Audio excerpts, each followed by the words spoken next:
Tonight's presentation, although edited for YouTube, contains imagery and subject matter some may find disturbing. While our program is educational, we still feel that viewer discretion is advised. Don't be an idiot. Everyone knows you didn't want him. Yeah, well, I had my reason. I think it's kinda strange that I don't even remember conceiving this kid. When do you ever remember? All I do is try to forget. Christmas for some is a magical time where a man in a red suit rewards everyone who is good and jolly. For others, it's the longest, coldest, darkest night of the year. And for obvious reasons, you'll find the more traditional, upbeat, and fantastical specials airing on television. However, today, we'd like to shine a light on those heartfelt specials that focus on the latter half of that. Not everyone has a family to spend this night with, and sometimes we just need a break from the Rankin Bass specials always aired on TV, and indulge in something that's more relatable than picturesque. But before we do that, I'd like to dive into today's sponsor. A lot of people want to make videos like mine, and because of this, I get asked this question over and over and over again: what do I use? The answer to that question is a bunch of complicated programs I never see anyone actually try to dive into. That's where Filmora comes in. Filmora is actually a extremely easy to use editing software that is well above Windows Movie Maker. Filmora can make some genuinely nice looking content with a variety of drag and drop effects and transitions that will put you on your way to making your own vision. If you decide to get it now, it's actually discounted for the holiday season, and if you are so inclined, you could participate in a Vlogmas contest, which could see you winning a brand new iPhone 11. If you want more information about the contest or the editing software, please go to the link in the description or also pinned in the comments below. With that said, sit back, relax, turn down the lights, and prepare to be scared as I present 12 of the darkest, most disturbing animated Christmas specials around.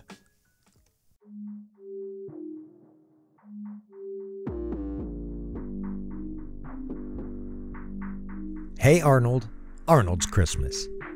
Look, Nickelodeon specials can be downright hilarious, but let's face it, they often follow the same old Christmas formula centering on Santa and presents. Whether it's SpongeBob, The Fairly Odd Parents, or Rugrats, they all tend to echo that same Christmas theme, with a focus on the magical aspect. To be fair, it's that aspect that resonates with kids the most. Unlike most other Nickelodeon shows, however, Hey Arnold is just adult about it.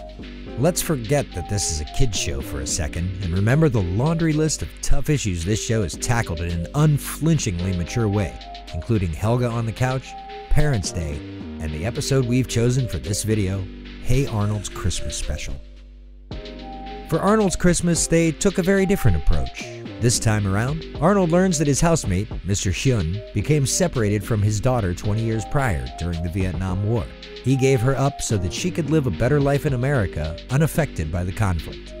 20 years on, he himself was finally able to leave Vietnam and came to Hillwood to look for her. When Arnold draws Mr. Hyun as his secret Santa that year, he sets out to find the one gift that matters to him the most, a reunion with his daughter. Unfortunately, like so many things, it's a task much easier said than done. Together, Arnold and Gerald work out a deal with the city archivist, Mr. Bailey, to do all of his Christmas shopping before the end of Christmas Eve. In return, he'll see what he can do about finding Mr. Hyun's daughter. Unfortunately, they're unable to find the last item on the list, some Nancy Spumoni snow boots, which are sold out pretty much everywhere. Of course, the deal sadly falls through and Arnold is left feeling dejected. In a surprise case of stalking as a positive, Helga overhears Arnold's plight and realizes the perfect gift that she can give to him, helping him help Mr. Hyun. Being allowed to open one gift on Christmas Eve, she gets the one thing that she wanted more than anything: the snow boots. But sadly for her wanton inner child, Helga is indeed a better person deep down, and she goes downtown to catch Mr. Bailey right before he heads home for the night. The two of them search on through the night, ultimately finding the missing daughter. And on Christmas morning, she arrives at the boarding house, reuniting with her father after 20 long years. In yet another showing of the selflessness she's capable of, Helga resolves to not tell Arnold about her involvement. This episode is very real, very tragic, Very beautiful and very heartwarming in a way that is rarely seen in animated Christmas specials, especially ones aimed at kids. But Hey Arnold was always very committed to showing the reality of life and how tough things can be, something that many find lacking in today's kids' programming. Showcasing the effect that the Vietnam War had on a single father and his daughter is a hard sell for a Nicktoon, but this special goes the extra mile and not only shows it, but also shows that life can still manage to have a happy ending. It's great to receive gifts for Christmas, but as corny as it sounds, the best gift of all is a truly selfless act.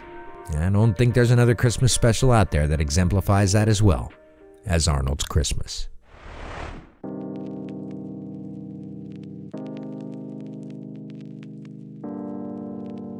I know we're kind of breaking the rules for this one, as this is not only just an animated film, not a special, but also a Japanese anime production, which we usually exclude from these kinds of lists. However, it's still animated, it's about Christmas, and let me tell you, it's very special, so I'm willing to make the exception. It should be noted that director Satoshi Kon is the one who made this project, who also worked on other films like Paprika, Perfect Blue, and the horror masterpiece anime Paranoia Agent. Unfortunately, on August 24th, 2010, we lost this creative mind to pancreatic cancer. And honestly, I don't think we're ever going to get anything close to the disturbing works this man managed to produce ever again. And as a result, I would like to dedicate this entry to his memory. With that said, Tokyo Godfathers is one of the most disturbing Christmas specials on this list without relying on pure shock value. The story focuses on three broken homeless individuals: Hana, who is a homosexual trans woman, Jin, an alcoholic father who abandoned his family due to his own personal demons and debt, and finally Miyuki, who is a teenage runaway who got into an altercation with her father and now feels so much shame she can't even think about facing her family again.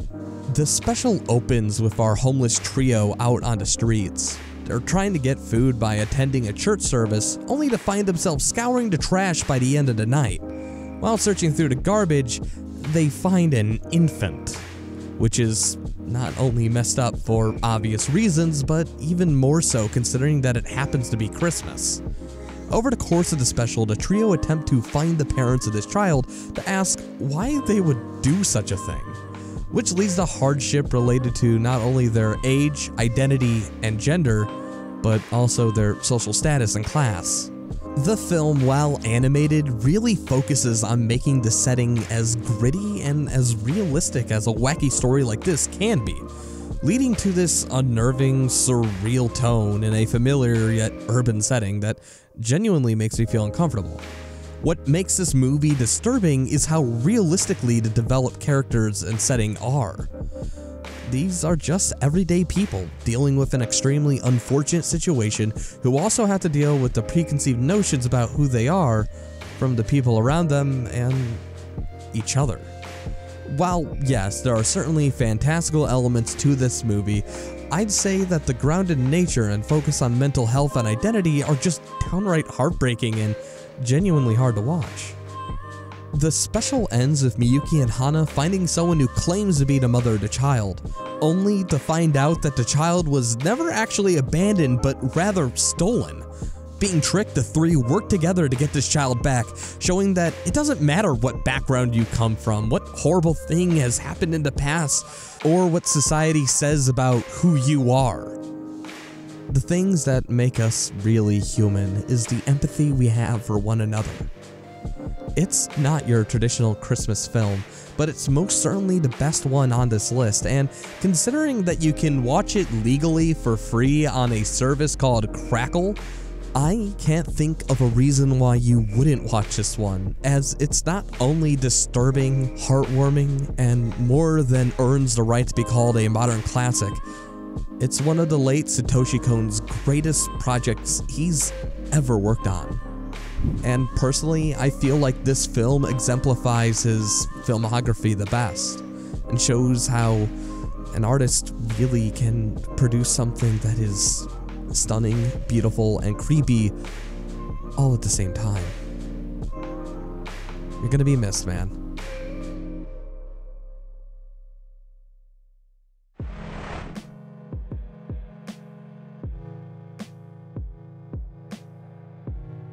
The Boondocks is a controversial show that comments on a wide array of issues with comedy and satire. Honestly, it's one of Adult Swim's best. Aaron McGruder really put in the extra time and effort to make something that, even today, over a decade later, is still talked about and loved. A Huey Freeman Christmas, much like everything else on this list, is a weird, darker, yet heartwarming story about remaining true to your vision and kicking Santa's ass.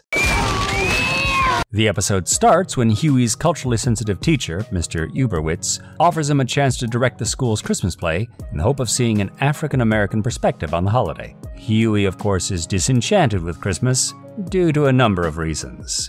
People would act so crazy on Christmas, the holiday was outlawed by the Protestant Church until the 1800s. As a matter of fact, the United States Congress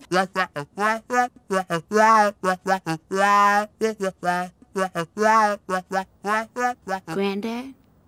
However, Huey eventually agrees to do it if he has in writing that he has complete freedom to create his vision. He works day and night on this project, runs into some problems with authority who smugly want to change things around despite the contract. But Huey sticks to his guns, makes the play he wants, and in the end gets to see his vision to its conclusion. It's genuinely heartwarming to see that with a bit of hard work you really can make anything happen. Meanwhile, Riley Freeman, Huey's brother, spends the entire special trying to attack mall Santas because he didn't get a set of wheel rims for Christmas in the past. This shows that Riley is really missing the point of Christmas. Or is he? Maybe Christmas is not a holiday where you have to get with family, be thankful for existing, and have fruitcake. Maybe, much like this episode suggests, Christmas is a holiday that can be anything you make of it. Achieving a dream and seeking to better yourself, or making a tradition out of assaulting a mall Santa. Christmas is the longest, darkest night of the year, and honestly doing anything that can make that day a bit less scary can go a long way toward keeping yourself sane.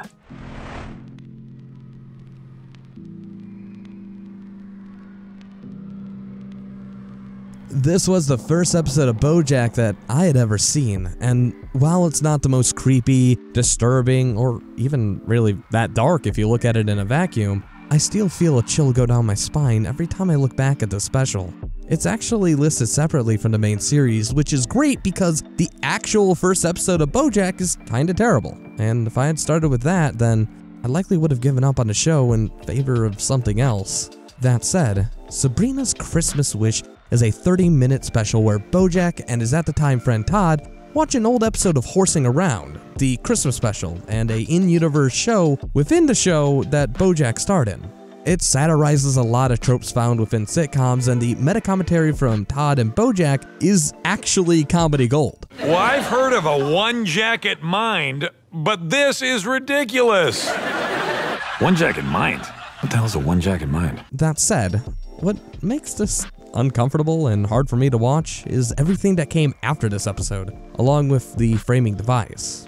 Looking at this objectively, it's about a sad old retired actor feeling bad on Christmas, only for the closest thing he has to a friend attempt to make him feel just a little bit better by watching some of his old show with him. Of course, that premise alone is a lot to think about, but if you were to look at this retrospectively after, say, watching the rest of the series, you actually get to see the start of the abusive relationship Todd and BoJack kinda have, and then you remember how far BoJack ends up taking it, leading for them to grow apart in the actual series. No, BoJack, just stop. You are all the things that are wrong with you. It's not the alcohol, or the drugs, or any of the shitty things that happened to you in your career, or when you were a kid. It's you, all right? It's you. Fuck, man. What else is there to say? Finally, the episode also ends with this sentiment. Santa Claus isn't real. What? He's a lie that grown-ups made up because we like to believe that there's an order to the universe and that good behavior will lead to happiness, but the fact is that just isn't true. What? Which is a personal message I can kind of get behind. Yes, this is the most normal Christmas special on this list, but as far as Christmas spectaculars go, this is one of the few that I personally come back to every year and have a genuine personal connection with.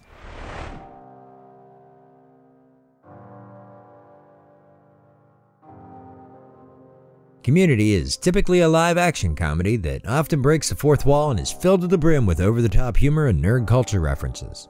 As such, it's gained quite the reputation with various nerd communities and as a result, gained a significant cult following. That said, ABED'S Uncontrollable Christmas is a complete departure from the live-action formula, using stop-motion animation similar to the PJs, Glenn Martin DDS, and Celebrity Deathmatch as opposed to the more traditional Rankin Bass style which they are attempting to parody. How many fingers am I holding up? And, more importantly, are they still made of clay? 3. And I told you, we're not clay. We're silicone dolls with foam bodies over ball and socket armatures. Fascinating. And publishable. What makes the Christmas special disturbing is that it takes place from the perspective of ABED, who is currently having an emotional breakdown which manifests itself as the stop-motion stylization. After singing and stomping on several vehicles, ABED is tased and ordered to attend therapy, lest he be kicked out of college. For the remainder of the episode, we go inside ABED's head as he attempts to find the meaning of Christmas with all of his friends, leading to progressively weirder and oddly heartwarming moments for all of them. All right, where are we? Christmas train? I didn't want to go home. It's depressing there this time of year. The episode ends with us learning why ABED is so emotionally troubled. His parents are divorced. His mom started a whole new family and has decided not to visit him. A new family that admittedly she wants him to meet eventually, but for the time being, he's alone. And after his friends comfort him, we get this speech. I get it. The meaning of Christmas is the idea that Christmas has meaning, and it can mean whatever we want. For me, it used to mean being with my mom. Now it means being with you guys. This special shows us that Christmas, just like any holiday, can be whatever you make it. Even when life gets more than a little difficult, you can get beyond it, grow, and learn from the whole thing. Trust me, this is something I have a lot of experience with.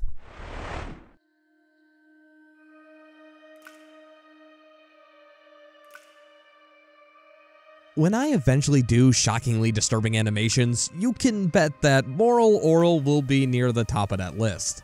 That said, The Best Christmas Ever is one of the most thought-provoking episodes Morel Orel has to offer. Unlike the rest of Season 1, The Best Christmas Ever is a messed up, mostly serious 11-minute Christmas theme episode that focuses on topics like divorce, infidelity, and it's Morel Orel we're dealing with, religion.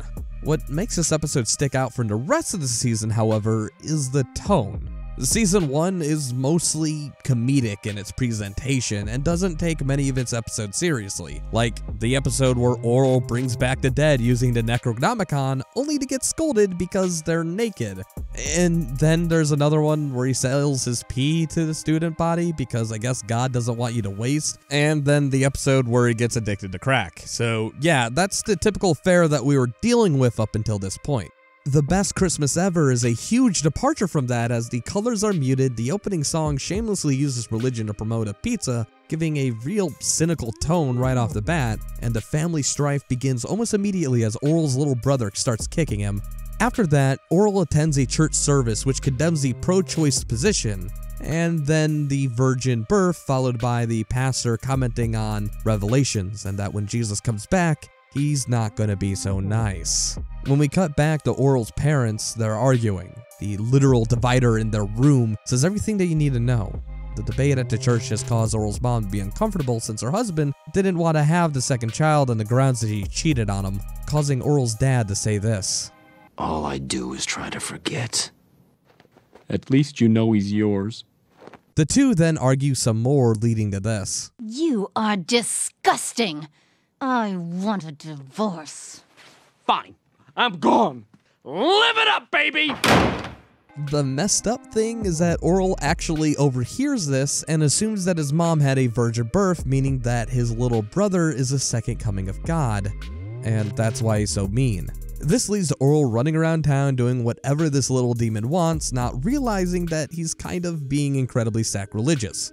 This is actually typical fare for Morel Orel. Most plots stem from Orel wanting to be a good Christian, only for him to misinterpret a message or pervert it in some way, unintentionally due to how the adults are perverting it themselves. However, The Best Christmas Ever deviates from this just a little bit, leading to this scene.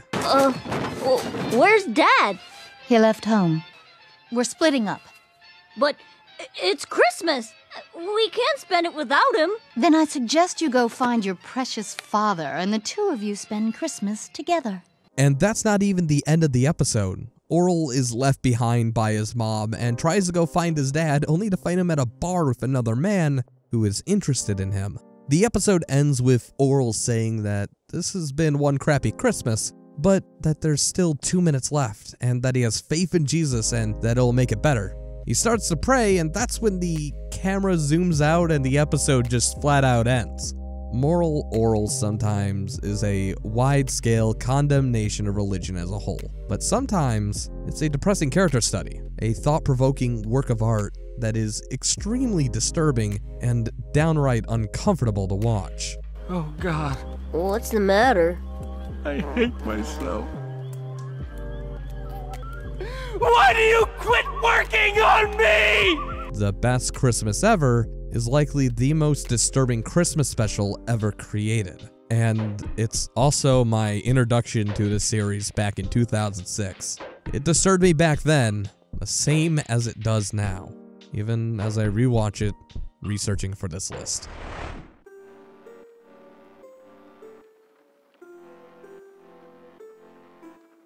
Futurama is a dark, futuristic comedy that satirizes pop culture in clever and interesting ways. In Christmas Story, they do just that by starting the episode as your typical Christmas special. Fry misses his family, as this is the first year he won't be able to spend it with his actual family. So the Planet Express crew try to show him a good time with some traditional winter activities like skiing, a Christmas tree, and eggnog. However, when Fry says something insensitive to Leela, who is an orphan, he feels bad and goes out to get her a really special gift to make it up to her. The only problem?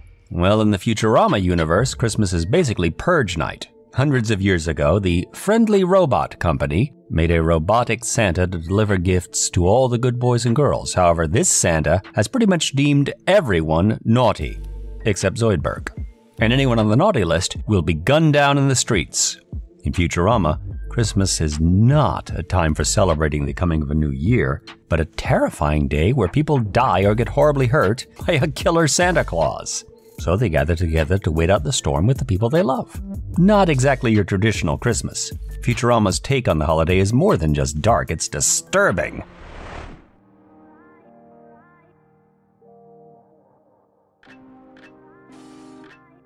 American Dad has always had fun with its Christmas specials, whether it's creating a dystopian future due to a botched assumption of worthiness for the rapture, or fighting off hordes of elves because you accidentally killed Santa Claus, or just having, well, actually, a pretty good song sung by Steve and Krampus. But we don't want to be sad no more. I always look forward to each year's special because no matter how the last one went down, I'm pretty sure I'll be pleasantly surprised with the next one.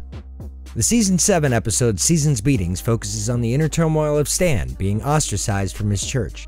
Stan is caught beating up Roger, who, at the time, was wasted, of course, and playing Jesus at a local mall for no better reason than besides, it'd be fun.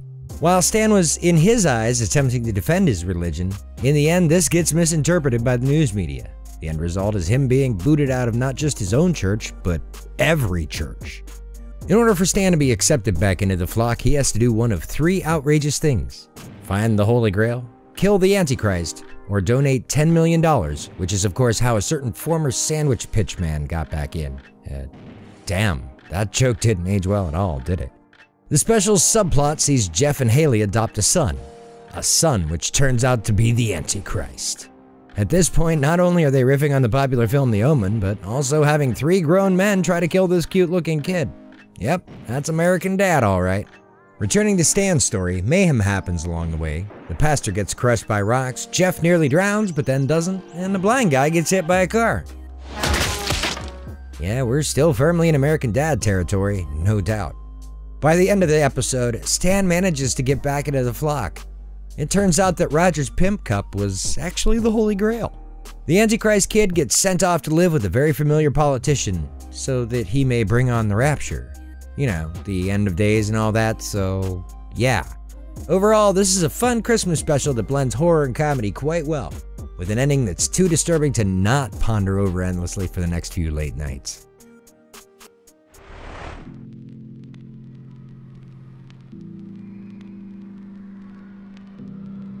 We Wish You a Metal Christmas came out shortly after Season 1, and serves not only to continue the plot of the main series, but is also a relatable, standalone special that can be viewed outside of that context, especially during the holiday season.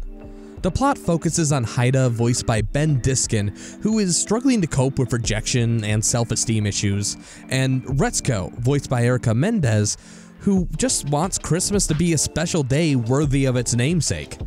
However, despite making plans and going to great lengths to have a Instagram-worthy Christmas, she ends up being stuck in the office working through the holiday. I don't know about you guys, but there's just something depressing about working any holiday.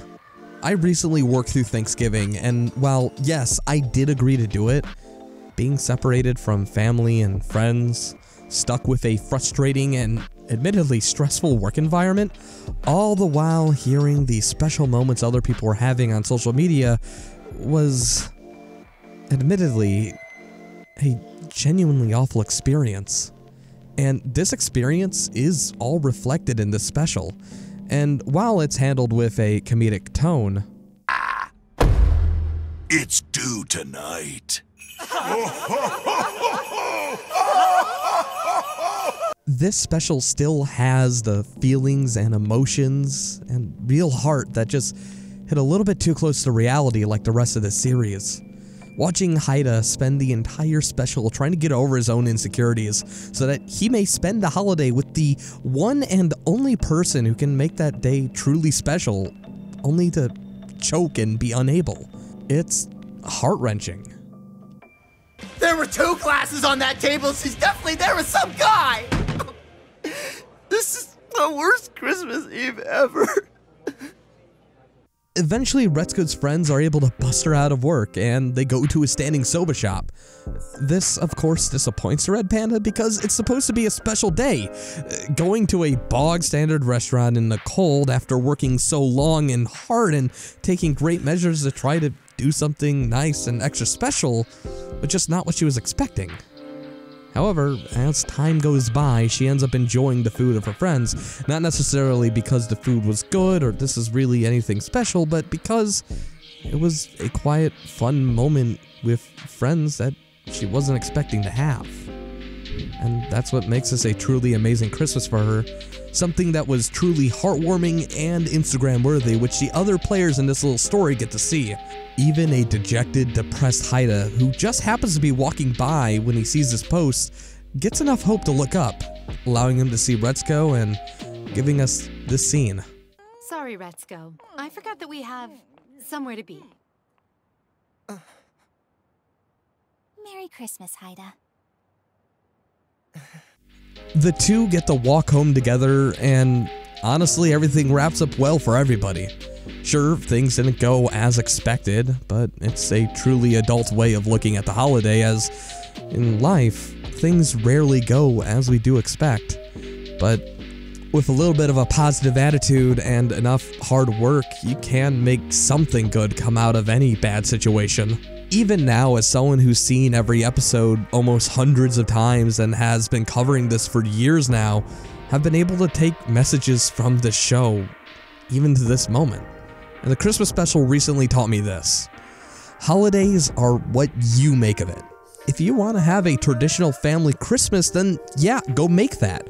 But sometimes just getting some McDonald's, turning on Netflix, and maybe hanging out with some online friends can help the longest night of the year be just that much less depressing. There are no standards except for what you make, and anything can become a tradition. You just have to learn how to start it. And while I'll be dedicating a good portion of my Christmas dealing with the battlefield that is my familial relationships, full of people who genuinely don't like what I do and find me to be a disappointment, I'm kind of happy to know that when I get back, I'll be hanging out with some truly amazing friends and making this holiday not something to be scared of. And that's all because of a little red panda teaching me yet another lesson.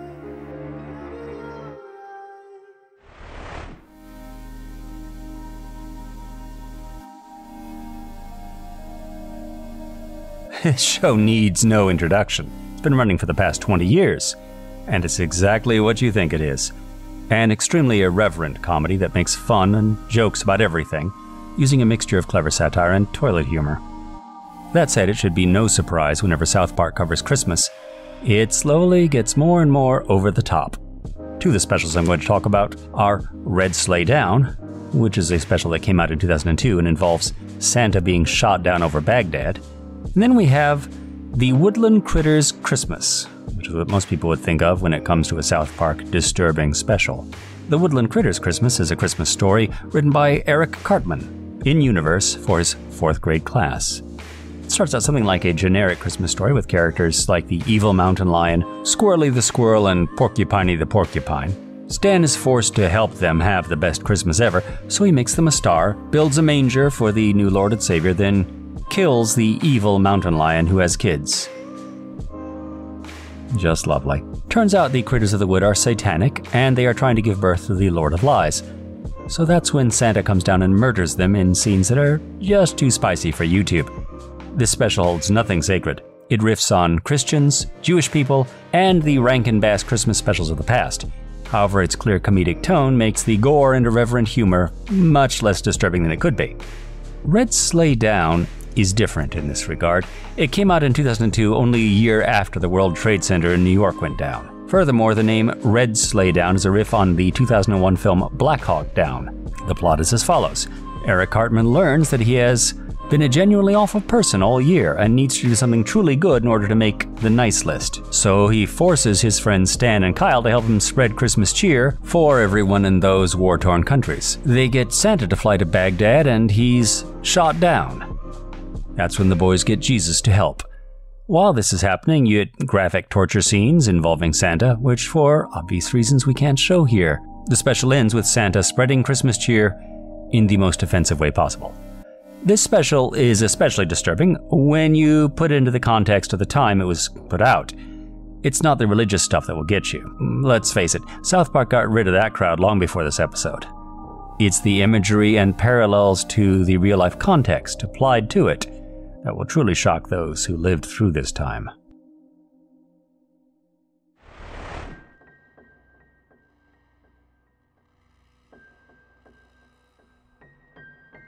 Invader Zim, the most horrible Xmas ever.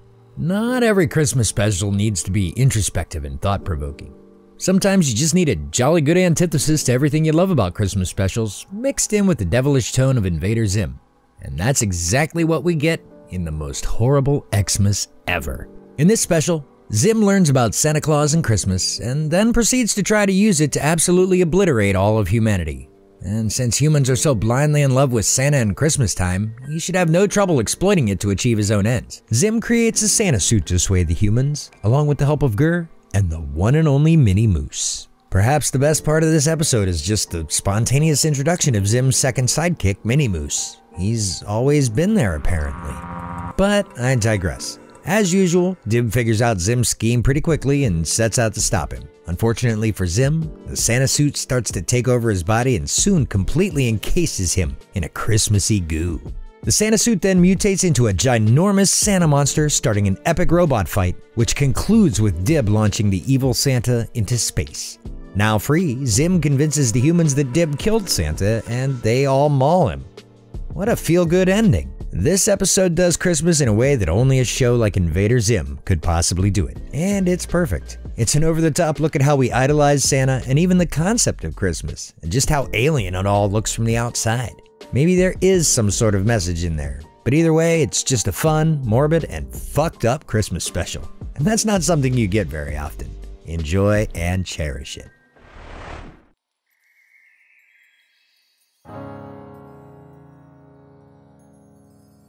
King of the Hill has always been an amazing, well-written, down-to-earth show within the animation domination block, and comparing it to, say, Family Guy does a real disservice to the series. With that said, Season 3, Episode 9, titled Pretty Pretty Dresses, is one of the most uncomfortable character studies of an animated character done since Morel Orel. I'm not kidding, the episode literally starts like this.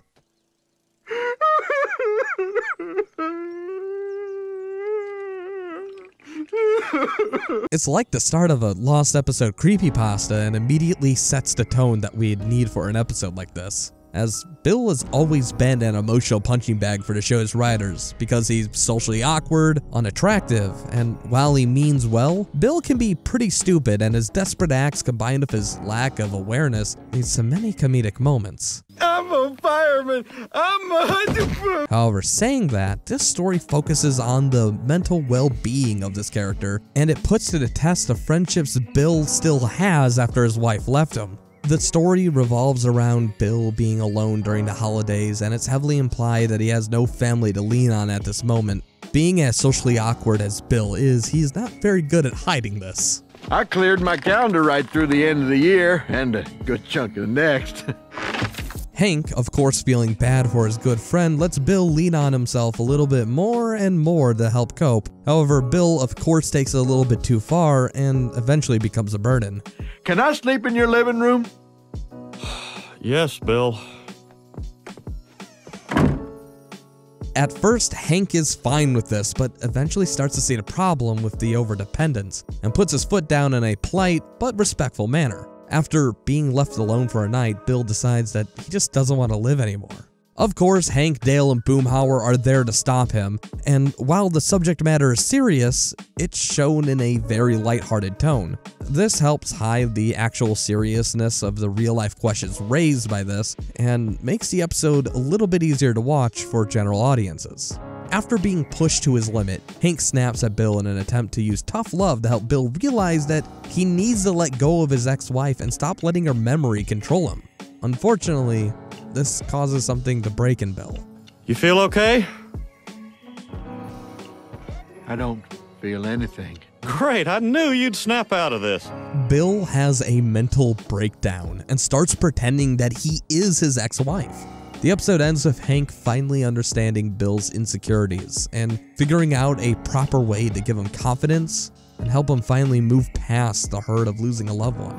And I'll tell you something, I am worth a Dear John letter. I'll tell you that right now. King of the Hill wanted to make a entertaining story, and as such, never really offered any advice on how to deal with the lingering questions raised, and in some cases even offered some pretty damn bad advice. If you need help, emotionally, please consider calling the suicide hotline or seek out one of the many resources available with just a simple Google search. Not everyone has a family they can turn to during these times, and with everything being closed and friends being occupied with their own business, it can be downright depressing for some folks. If there's anything we wanted to say with this video, it's this. Holidays are what you make it. For most, it's family and tradition. However, for me, it's spending time with my online friends because home can feel like crossing an active battlefield. Always remember that there are those who care about you and are happy to have your company. It can be as boring or as special as you want it to be. And with that, I'm Jack Nolan. I'm Lost Prophet. And I'm your host, That Creepy Reading. And we would like to wish you a very happy holiday season, whichever one it may or may not be. And remember, no matter what you do, who you are, or how dark or bad you think it is, the sun's gonna rise tomorrow, whether you're there or not. And I don't know about you, but it's a pretty amazing sight. So, might as well grab a cold drink and see it with the rest of us. It eventually does get better if you just give it a chance. So, with that said, have a beautiful life, and please don't forget to take care of yourself this holiday season. I know I've made that mistake more than once. Hey, it looks like you made it to the end of yet another really long video. If you just bear with me, I will get this over as soon as possible. I'm up at 5:28 in the morning trying to get this out on time because, you know, I just wanted us to be out by the holiday season. And quite frankly, this is a message that is very special, relevant, and important to me. And I felt like this would be the perfect vehicle to kind of convey that. With that said, videos like this aren't made with just one person, but rather with the help of quite a few amazing people who helped me not only write this, but edit it, produce it, and, you know, make sure that I'm on track. To make sure I get these videos out and, you know, help bring this stuff to life, I employ the use of Patreon so that I can pay those that help me. The people who brought this video to life are Tara Workman, The Masked, Matthew, Alani, Seuss Party, and Luna, Giblet, Cedric Crisp, and so many other amazing people you can see on screen right now. I would like to just let you guys know that if you're ever interested in helping me out, there's Patreon in the description, and any little bit helps. But even beyond that, just watching, sharing, commenting on the videos, that really does help me out too. I mean, like, if you've made it this far, then you've already done your part. I appreciate watching this, and if you're struggling this holiday season for whatever reason, just understand that you're not alone out there, and a lot of people have problems around these times, and it's completely normal. And I just want you guys to know that you're not alone out there. Thank you for watching. Have a beautiful life. I've been your host, Creepy Reading, and I'm signing off for today.